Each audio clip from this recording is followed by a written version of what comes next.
Hello friends. आज हमारे course का छठा वीडियो है Nifty and bank Nifty parallel watching. तो चलिए आइए वीडियो को स्टार्ट करते हैं। देखिए, टॉप निफ्टी 50 में, ठीक है, और बैंक निफ्टी। तो निफ्टी 50 में जो टॉप के 50 शेयर्स है उसका एक बंडल है, और बैंक निफ्टी है उसमें बैंकिंग के जो टॉप बैंक्स है उसका एक बंडल है। ठीक है। अभी निफ्टी 50 में जो टॉप 50 शेयर्स आते हैं उसमें जो बैंक निफ्टी में ज़्यादातर शेयर्स है टॉप के, वो बैंक निफ्टी में आ जाते हैं।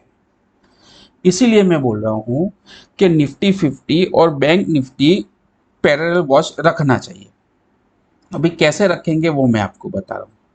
जैसे कि समझिए, आपको निफ्टी को ही एक बेस बना के चलना है, क्योंकि निफ्टी जैसा करेगा वैसा ही बैंक निफ्टी भी करने जाएगा। क्योंकि निफ्टी 50 में मेन जो शेयर्स है कंपोनेंट वो रिलायंस है। ठीक है। और बैंक निफ्टी में HDFC bank, ICICI bank, axis bank, ठीक है, कोटक बैंक, ये टॉप की 4 बैंक है और दूसरी भी बैंक्स आती है।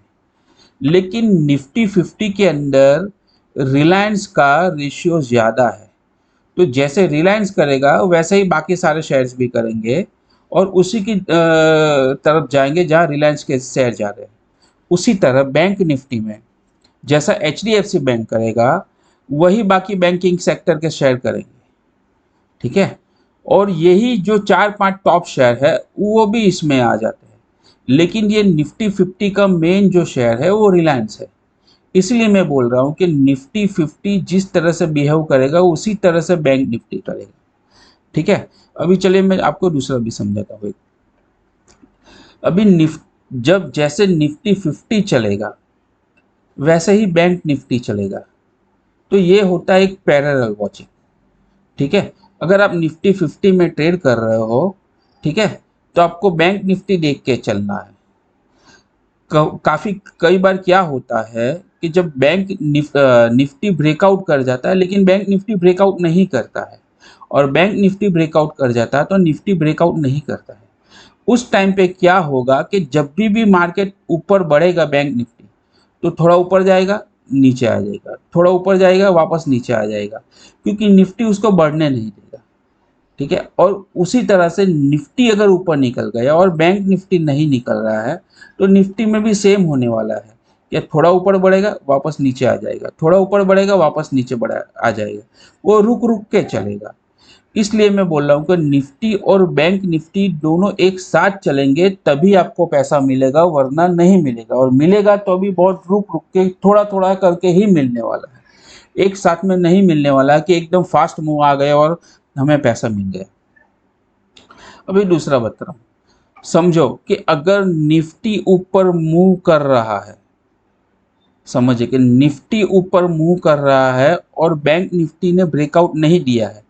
मेरा यहाँ कहने का मतलब है कि निफ्टी ने ब्रेकआउट दे दिया है और बैंक निफ्टी ने ब्रेकआउट नहीं दिया है, तो बैंक निफ्टी में कभी भी फोमो में बाई नहीं करना है।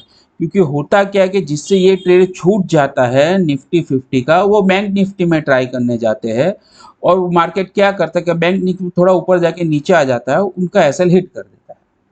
सेम थिंग हमें यहाँ निफ्टी में भी करना है कि सपोज के बैंक निफ्टी अगर मूव कर जाता है और निफ्टी मूव नहीं कर रहा है, तो आपको निफ्टी में फोमो में बाई नहीं करना है। यहाँ पे आप ट्रैप हो जाओगे। तो बेहतर है कि वेट करिए और उस दिन अगर बैंक निफ्टी में कुछ अच्छा मिल रहा है तो उसी में ट्रेड करिए। निफ्टी में ट्रेड करने की कोशिश मत कीजिए, क्योंकि अगर यहाँ पे आप बाय करोगे सीधा मार्केट रिवर्स हो जाता, क्योंकि इसने ब्रेकआउट दिया ही नहीं और ज़्यादातर इस दिन यह निफ्टी में ट्रैपिंग ही करेगा। और सेम यहाँ बैंक निफ्टी में भी होगा। अगर निफ्टी ऊपर निकल गया तो बैंक निफ्टी भी यहाँ ट्रैपिंग ही करेगा। ठीक है। तो मेक श्योर कीजिए कि अगर दोनों साथ चल रहे हैं तो वहां पे आप अपनी फुल क्वांटिटी के साथ ट्रेड करिए, क्योंकि उधर आपको पैसा मिलेगा। लेकिन अगर दोनों साथ नहीं चल रहे हैं तो वेट करिए, आराम से जो इंडेक्स मूव कर रहा है उसी में ट्रेड करिए। जो इंडेक्स मूव नहीं कर रहा है उसी में ट्रेड करने की कोई ज़रूरत नहीं है, क्योंकि वो फोमो बाइंग हो जाएगी। फोमो बाइंग में ऑलवेज लॉस ही होता है। ठीक है, तो ये छोटा सा एक टॉपिक था जो आपको समझाना था कि